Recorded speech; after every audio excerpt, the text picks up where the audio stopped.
Hey everyone, thanks for checking in on parkrangerjohn.com. We just checked into the Rising Sun Motor Inn and Cabins in Glacier National Park, and I wanted to give you a look around.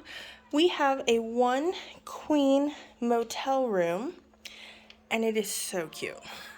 It's our first time staying here, and it's just so cute. I mean, look at the red jammer, vacation in Glacier. This room we ended up in is actually an ADA room, so everything's a little different with the fact that the curtains are lower, and then I'll show you the bathrooms. That's one thing to know. I mean, even the recycling boxes after a jammer. So cute. Let me show you the bathroom. So this bathroom, I'm not sure if it's bigger because it's ADA or not. It has a great shower. Just a tiny little